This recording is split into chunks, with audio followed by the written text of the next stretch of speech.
Good morning.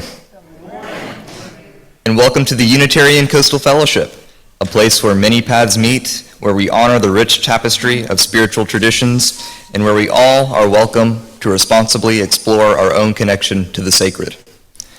I am Philip Strickland, and I'll be your worship associate for today. Thank you to our accompanist, Megan Smith, our song leader, Karen Baggett, and Harriet Altman, and Barb Thomas, who are working on their Zoom technomancy today. And we have a very special guest, the Reverend David Morris, who will be serving as our worship leader for the day. The Reverend David Morris retired in 2022 as the minister of the Unitarian Universalist Congregation of the Outer Banks in Kitty Hawk, North Carolina. He served his 22-year ministry with congregations in North Carolina, California, and Virginia.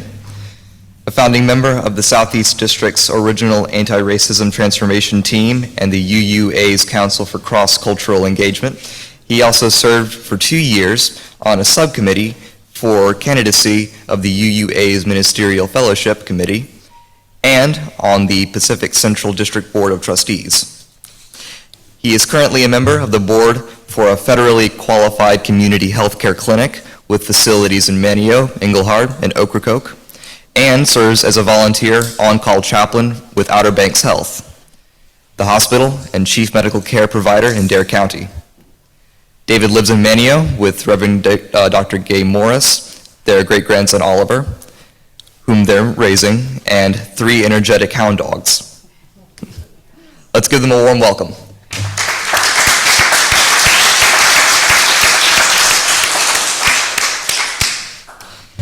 And for those of you in the congregation, if you're visiting us for the first or second time today, would you please raise your hand so that we may welcome you, and I will pass around the microphone so we can all hear you.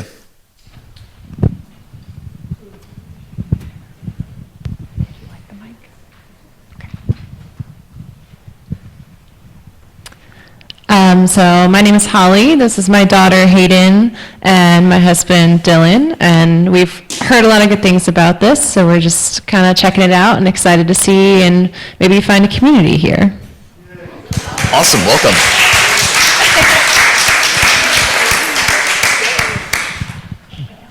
Anyone else?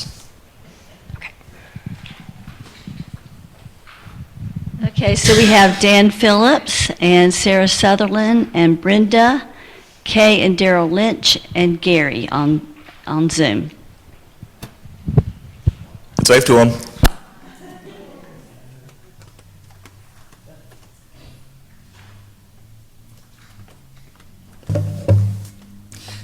All right, now we have some announcements.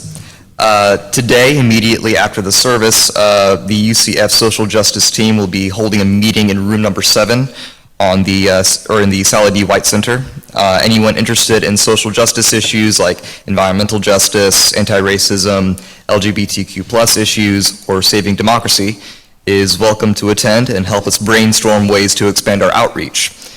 Please see Harry Altman or Barb Thomas working their technomancy over there if you have any questions.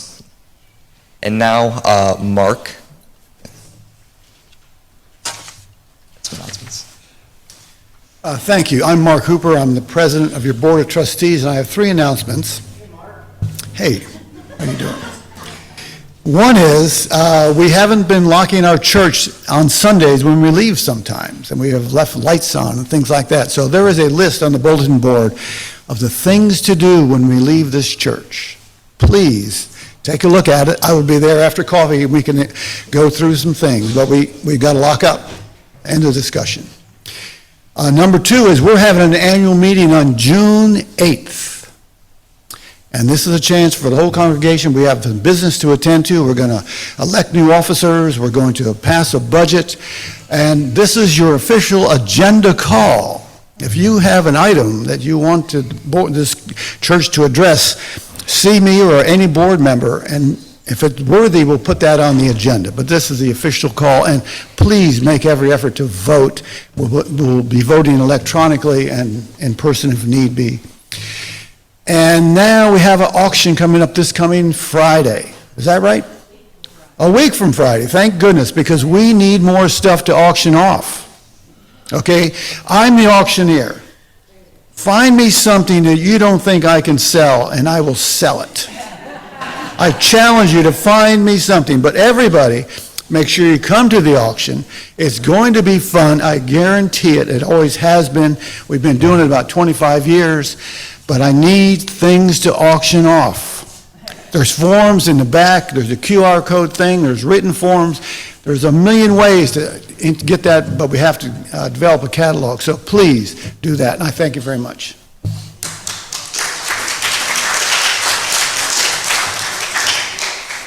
All right. Thanks, Mark. And we have one more announcement. We have the Mount Zion Missionary Baptist Church here in Beaufort, and they're having their NAACP scholarship for the Gospel Fest this Friday on May 2nd at 7 p.m. It's a great way to spend your Friday evening and supporting a good cause with good music. What more could you ask for? And our choir will be there. Oh, your choir's going to be there. Awesome, great. The more the merrier.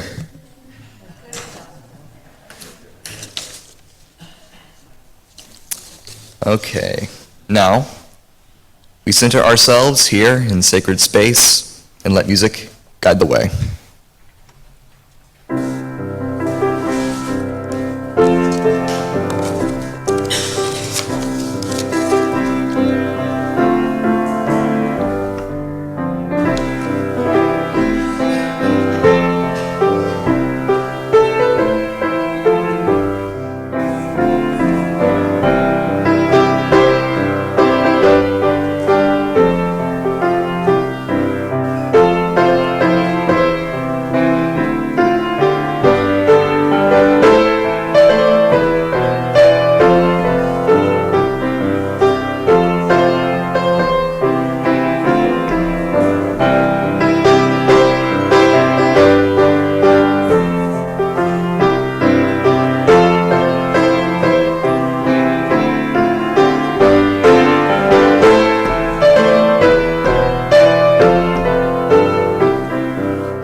Well, good morning. I'm very grateful to be here this morning, grateful that Gay and I were able to fill in for Reverend Leslie during part of her time away, and only sorry that I have to follow Gay in the pulpit. But here we go. Let me invite you to join with me in the words of our invocation this morning. It's a responsive reading. I guess it's behind me, but I can't see that, so I'm going to look here. You'll read the parts in italics, and I will read the others. These are words of the poet Marge Piercy. Connections are made slowly. Sometimes they grow underground.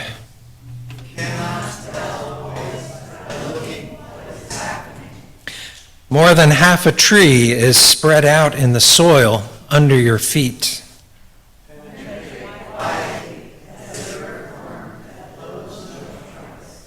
Fight persistently as the creeper that brings down the tree.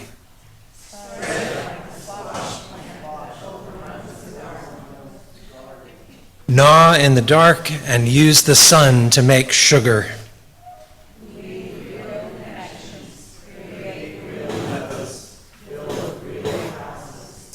Live a life you can endure. Make love that is loving.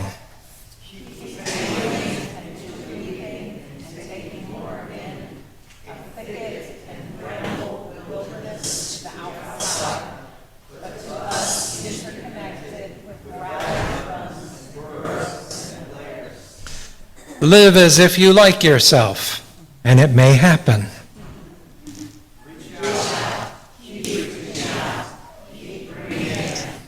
This is how we're going to live for a long time, but not always.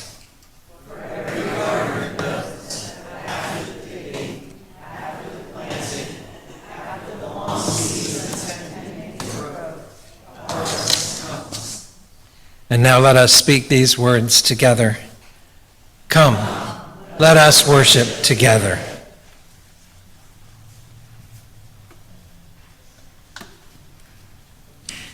Okay, can our youth come up and light our chalice for us?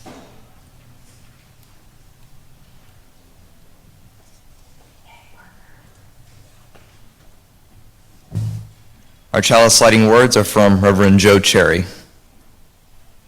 Joy is hard.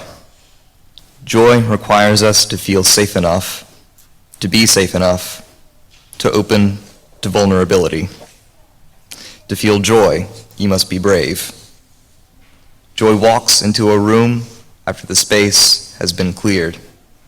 Cleared of shame, cleared of doubt, cleared of self-recrimination. Joy is hard. Joy is hard. And joy is worth the hard work, preparation, preparing oneself and setting down all the defenses, all the shoulds and could'ves, all the shoulds, not haves, and might haves. Joy is worth the work. You are worth the work. You can start small.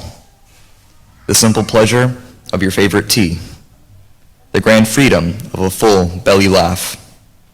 Invite joy to be your companion. We also light our peace candle to remind ourselves that peace is a process that requires work, that peace is not merely an absence of conflict, but the presence of justice. And now, please rise in body or in spirit for hymn number 1068, Rising Green.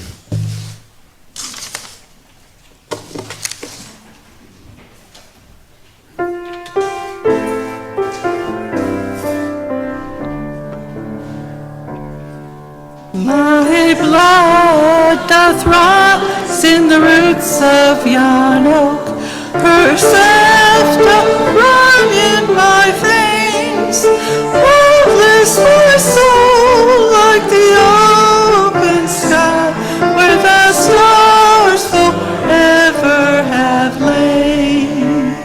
Where the stars, where the stars, where the stars forever have lain.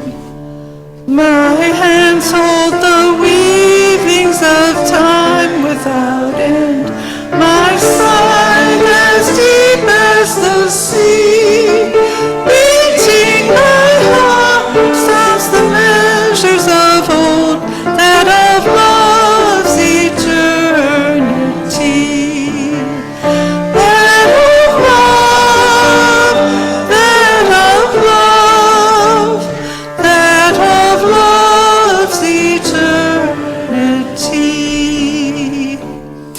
I feel the tides as they answer the moon, rushing on a far distant sand. Winging my song is the wind of my breast, and my love blows over the land. And my love, and my love, and my love blows over the land. My foot carries days of the old into new. Our dreaming shows us the way. Wonders of faith settles deep in the earth, rising green to bring a new day.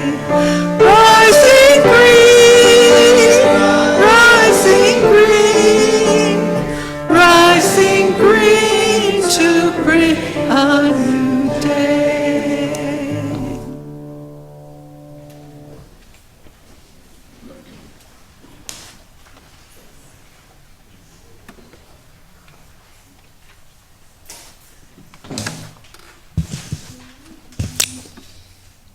Each week, we make some space and time to be human and celebrate our joys and grieve our sorrows together. Should you wish to share a personal joy or sorrow about a person or persons in your life, there's paper to fill out and place in the basket on the way to the chalice. After our ritual, I will read these personal joys and concerns to the congregation. You may now line up over by the wall and select stones or shells from the basket to represent your joys and concerns and gently place them into the chalice of water. We welcome your joys and sorrows with our stones and water ritual.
My grandson's Aunt Sandy is having major surgery on June 3rd and is openly saying she's ready to die. This is deeply upsetting to her mother. Please send peace, comfort, and healing to the family. Concerns for those incessantly shooting guns day and night near my camper. Joy that they are practicing to provide meat for the meat eaters, sorry, and not training to harm people.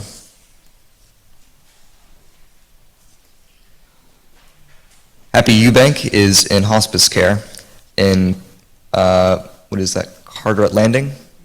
Her family is with her. Please keep her in your thoughts and prayers. And Happy has asked not to have any visitors at this time.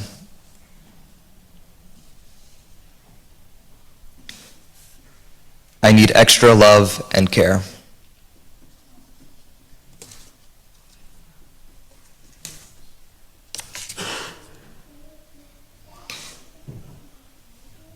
This community witnesses your joys and your concerns, even the ones not spoken out loud, or those that are slowly forming in your heart. May you know love, may you know peace, and may you be safe. And now it's time for all ages, and today Reverend David has a special story that he would like to share with all of us.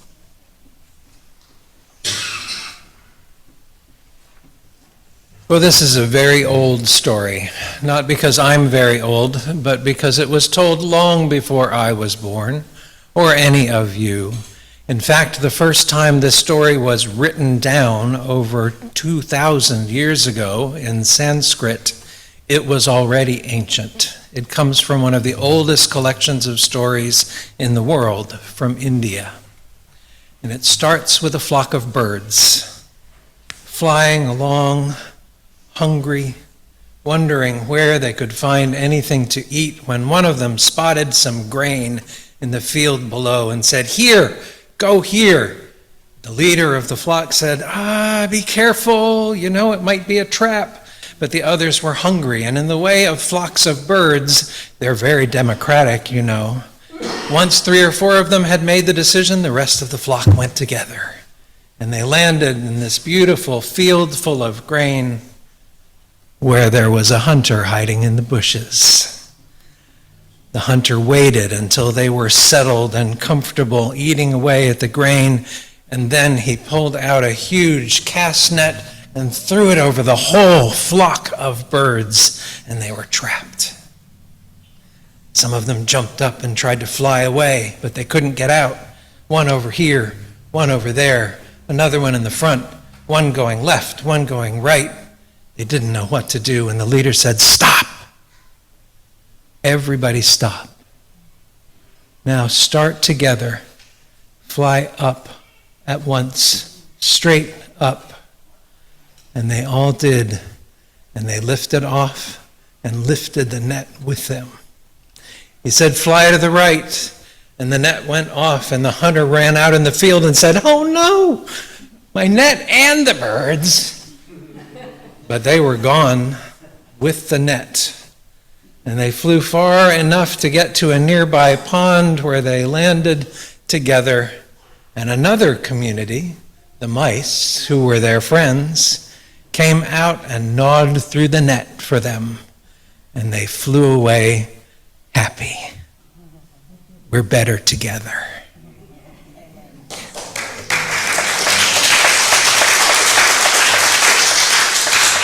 So that's our story for today. And now we sing our children out to their religious education classes with the blessing song together. And it matters what we do.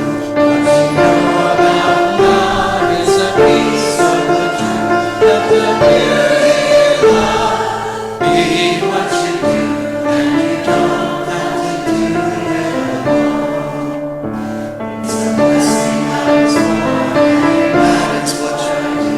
What I know about God is a piece of the truth. Let the beauty of love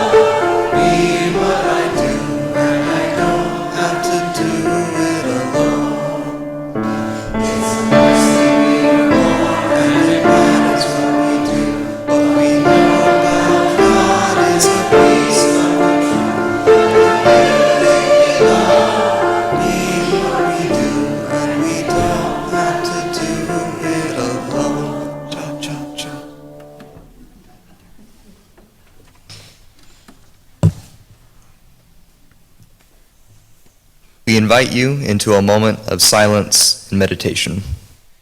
Breathing will bring us into the meditation, and music will bring us out.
It was just locker room talk.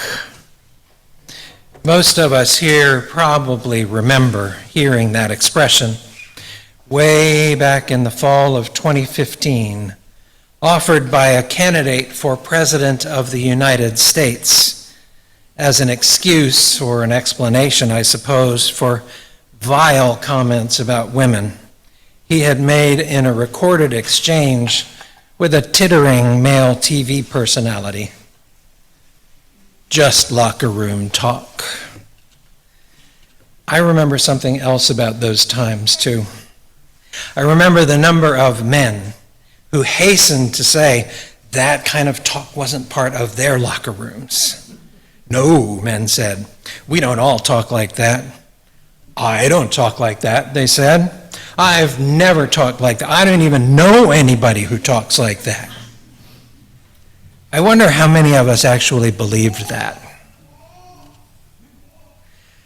Listening to it, I found myself transported in memory back to junior high school in Hawaii, in the locker rooms of Kailua Intermediate School, way back in the mid to late 1960s. And I felt once again what it was like to listen to the locker room talk that was going on around me. I remember how one or two boys, the ones who dominated the space, would say something filthy about someone, a girl we all knew, or one of the other boys who was trying to be invisible in a corner someplace. I felt again the intimidation, the fear that was the source of the power of those boys, those bullies. I remembered how their hangers-on joined in and amplified their talk. And I remembered other boys, good guys, who would never say things like that themselves, kind of chuckling uncomfortably along, for what felt like their own safety. I remember myself feeling silenced, frozen, afraid to say anything, or to be noticed not saying anything, or not chuckling along. Most of all, I remembered how I felt later. The shame, the embarrassment, the sense of complicity, because I'd been too shocked and afraid to say anything, because I hadn't found some way to make it stop. All I could think of was to stay away, not hear such things, to not be in those spaces. And as you can tell, I haven't darkened a locker room door for a long time. It wasn't only the language, the things people were saying, it was a whole culture of domination, where the people who were the loudest or the strongest or the nastiest took charge of the space and set the agenda, because the rest of us were afraid or ashamed or just paralyzed because we couldn't think of anything to do. And because we didn't believe the authority structures around us would do anything if we complained. My solution to this culture of domination, like most men I know, was to distance myself both physically and emotionally from those other men, the bad ones, the ones who said and did that kind of thing, not my locker rooms. Now, my own locker room experience, it's with boys and men. But I would imagine that no matter what gender your locker room identified with, you may have known some version of the feeling that I'm talking about sometime in your life. The jolt of hearing or seeing something that is shocking or mean or cruel, the embarrassment of hesitating in fear, of not knowing what to do or say, the wish to be somewhere, anywhere, you won't have to hear that kind of thing or feel what you're feeling. The shame of thinking later, I should have done something. The bigger shame of not really being sure what that would have been, even if you hadn't been too paralyzed in the moment to think of it. And if you don't have that kind of locker room memory from deep in your past, you might still know the feeling that I'm talking about from something more recent. Because the locker room kings and their hangers-on are running the country right now, aren't they? A March article in the New York Times by Rachel Louise Snyder pointed out the connection between the online world of male supremacist, tough guy, misogynist influencers and the current administration. She wrote, Mr. Trump, Mr. Musk, and the so-called Department of Government Efficiency and the manosphere share the same dark vision of the world. In order to win, everyone else has to lose. The bullies, their billionaire funders, and their followers echo the locker room bullies at every turn, assuming that being in a position of authority means that they're all powerful and immune to any questions or restraints. They bluster and they shout, they sneer and they laugh at their targets. They knock things over and refuse to take responsibility for the breakage. They strut through the streets and the media and the aisles of your friendly neighborhood grocery store, snapping their towels and spitting their malice and snarling the bully's eternal battle cry. What are you going to do about it, huh? So let's all take a deep breath. That culture of domination, it's real. Dominance is a reality in social settings and in workplaces and in community groups and sometimes even in religious communities. Anywhere the loudest voices, the most assured and assertive people gain authority while everyone else, the quieter voices, are marginalized, even self-marginalized sometimes. It's real, but it's not the only reality. We're part of something else, at least we mean to be, a culture of creative and compassionate connection. This isn't the locker room. We're not helpless. We don't have to be paralyzed. We have power of our own. And it's time for us to find it and to take it up and to use it.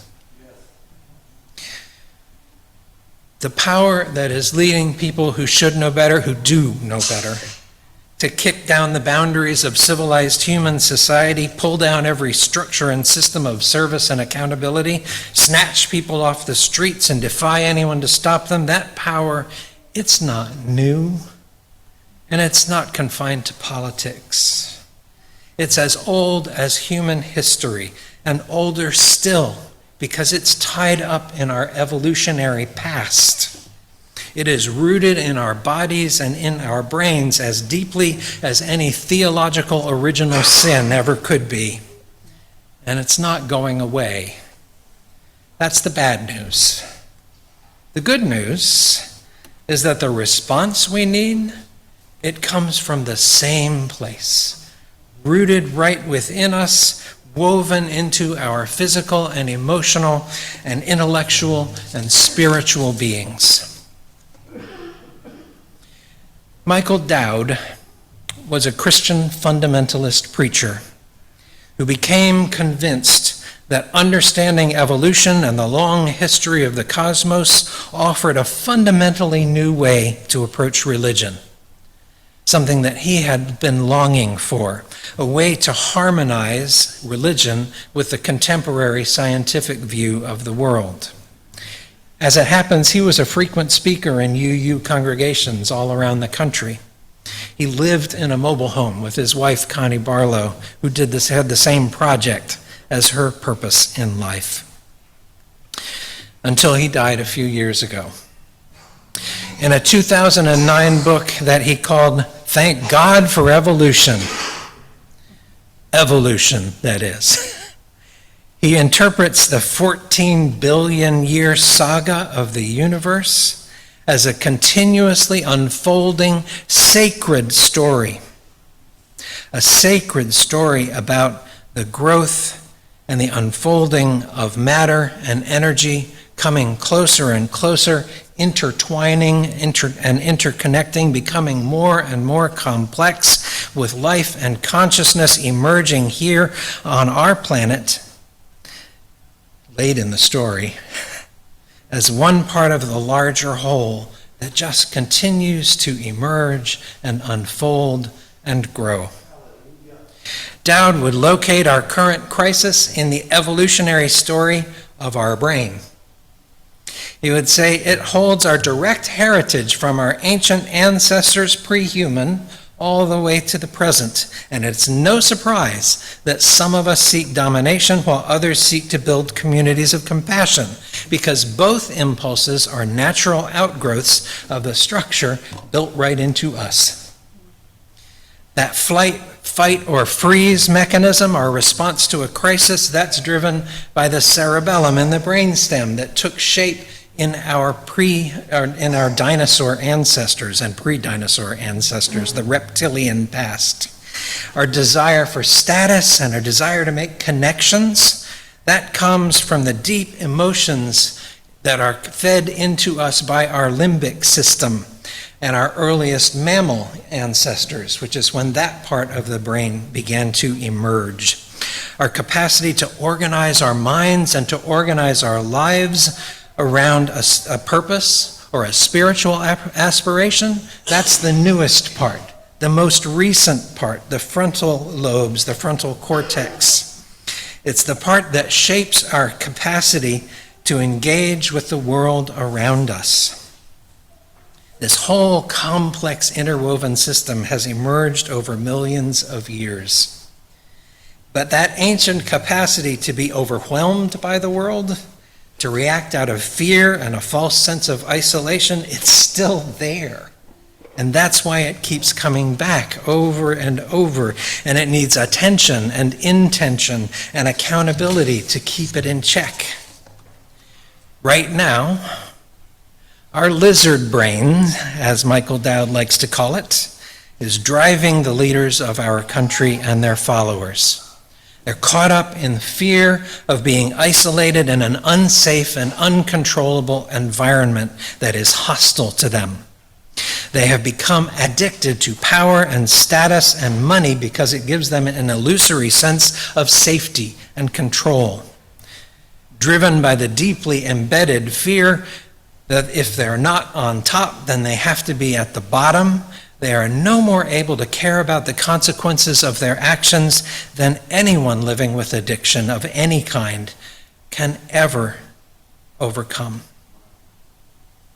Meanwhile, the rest of us, looking on in horror, we're in the lizard brain too in that moment, caught up in that dreadful fight, flight, or freeze reaction.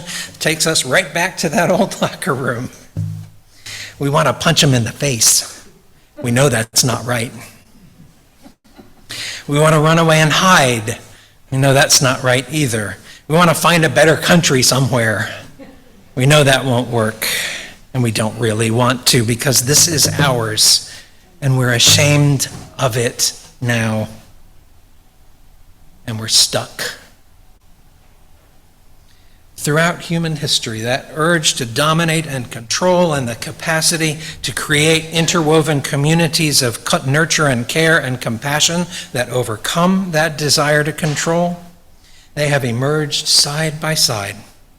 Most evolutionary historians argue that what has allowed humankind to be so successful in adapting to the stresses of a constantly changing environment has above all been our ever-growing ability to form complex and more interwoven structures of community to share and to distribute our resources and our skills and our difficulties and our knowledge for the benefit of wider and wider circles of humankind. An indigenous American educator and activist named Gray Parsons, speaking to our Kitty Hawk congregation a few weeks ago, described what's happening today as nothing new. He said it's just a continuation of a long historic struggle between two fundamentally different worldviews. One is built on domination. The other is built on empathy and community. And that's where we are, caught between two worldviews. What will set us free? What will move us toward more effectively resisting the domination order that's trying to become the new norm, not just in our country, but all over the world? What will let us do that is our own ability to take a breath, to calm ourselves, to step past that startled reaction, and to call back to the higher powers that have moved the story of humankind through the millennia. When the powers that be say that there's no need for environmental protections because we can take whatever we want from the earth and then go to Mars, our own seventh principle, which reminds us of the interconnected web of all existence, including existence on Mars, can help us find the courage and the sense to say no. When the religious abomination that they call Christian nationalism claims that God wants rich white Christians to rule the world in the name of a militant King Jesus, we can respond from our own deep Christian heritage. In the words of the Christian theologian Walter Wink, who writes, "Where is God's reign?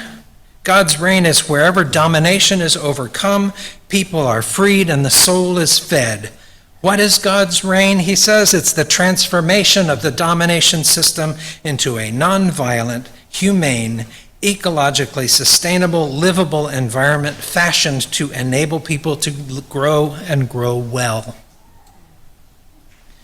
When the MAGA world says that some people matter more than others, that due process is only for people like us, that we have to get rid of the losers and suckers so that the rest of us can thrive, the voice of evolutionary science reminds us, in the words of Michael Dowd, that the well-being of every individual, corporation, and nation-state is integrally connected to the health and well-being of the entire body of life. No exceptions. What can we do?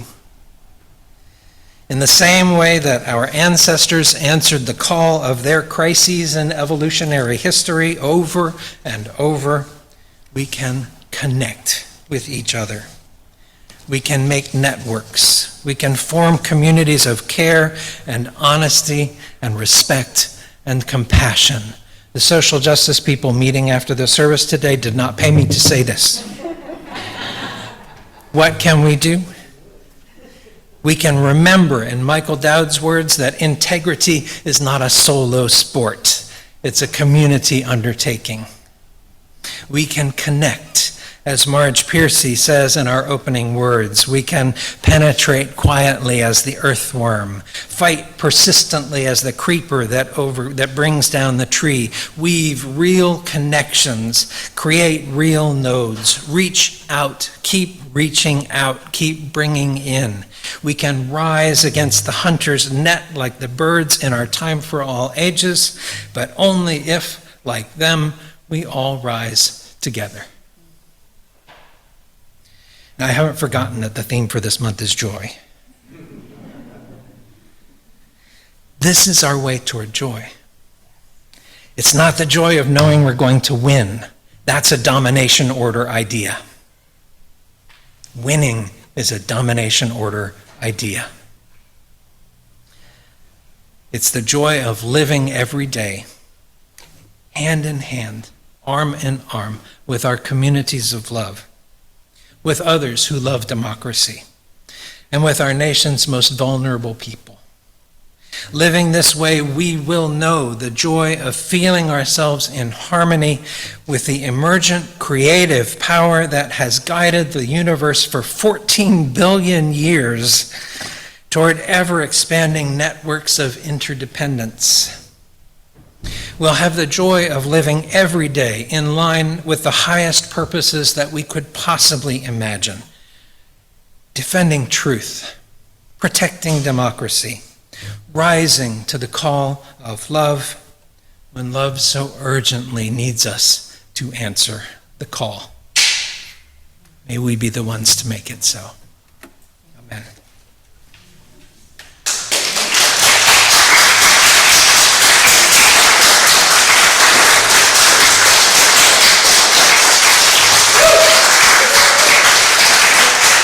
So now let me remind you that we're in church by saying we'll join together.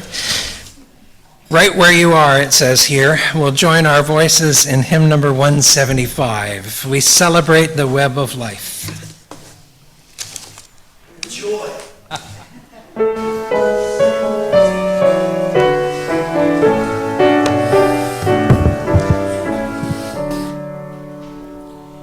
We celebrate the web of life, its magnitude we sing, for we can see divinity in every living thing, a fragment of the perfect whole in cactus and in quail, as much in tiny barnacle as in the great blue whale.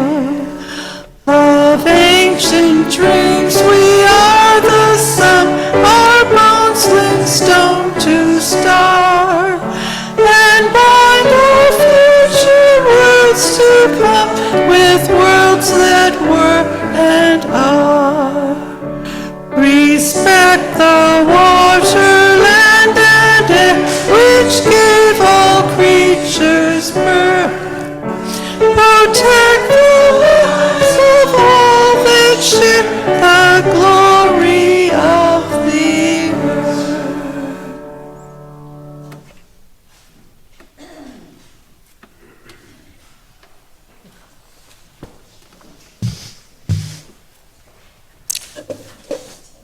Every month, we share the plate with a community organization.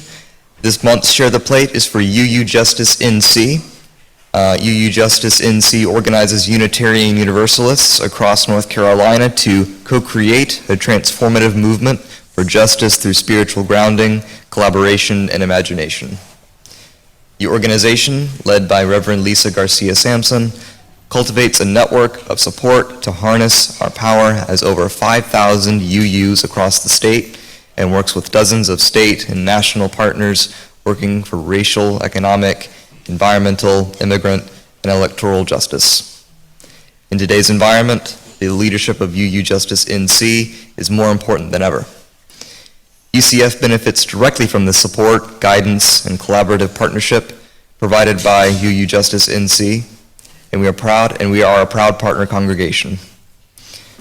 UU Justice NC is a prominent resource in UCF's Poli-Sci and Hi-Fi network as they help us develop initiatives into programming led by our social justice team. You may have seen their weekly opportunities for action that appear in the Wave or attended some of their Friday action hours on Zoom. Please give as generously as you can to help support the work of UU Justice NC. I invite the ushers forward.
Please join in blessing this offering with hymn number 402, From You I Receive. From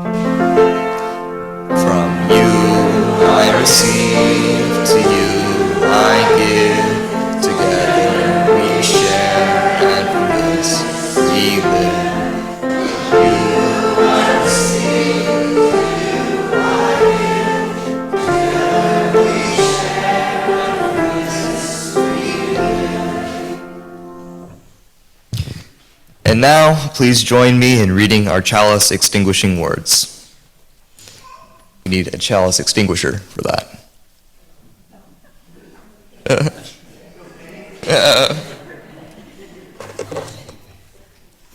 Thank you, Penny. We extinguish this flame, but not the light of truth, the warmth of community, or the fire of commitment. These we carry in our hearts until we are together again. And now, en español, extinguimos esta llama, pero no la luz de la verdad, el calor de comunidad o el fuego de nuestro compromiso. Estos los llevaremos en el corazón hasta que estemos juntos otra vez. And now, please rise in body or in spirit for hymn number 95, There is More Love Somewhere.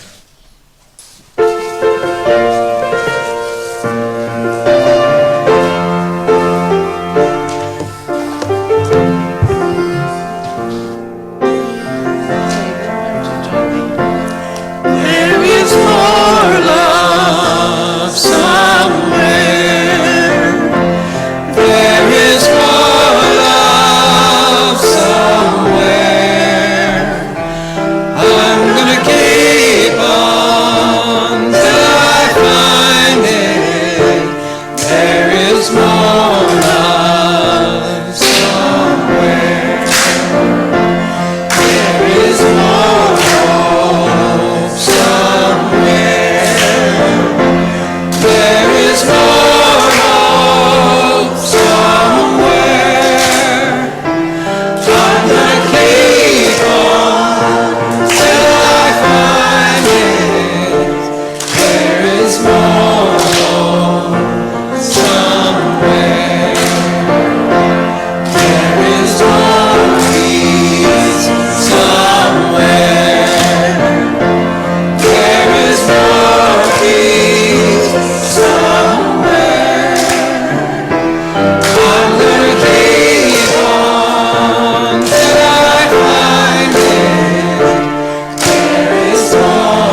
right, you know the drill by now. It is UCF tradition to join hands and form anything close to a circle. I think it's more bean-shaped, but whatever. Heart-shaped. Yeah. However, if you prefer not to, or if moving is not what you need right now, please remain in the center of the circle, and we'll surround you with our presence and love. And Reverend David will give our benediction.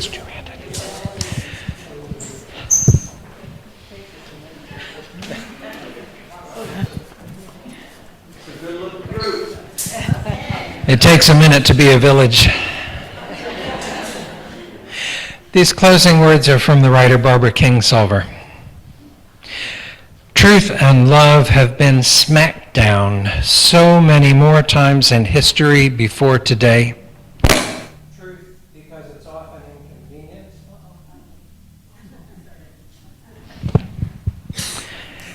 Truth because it's often inconvenient, and love because it's vulnerable.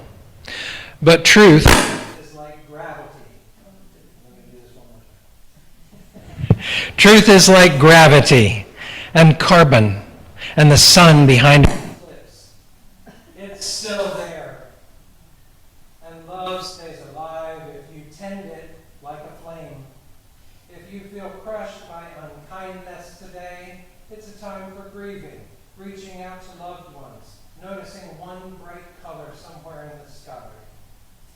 Remembering what there is to love, starting with the immediate, the place and people we can tend ourselves and make safe. We can't save everything all at once, but it's still worth saving something, because there are so many of us.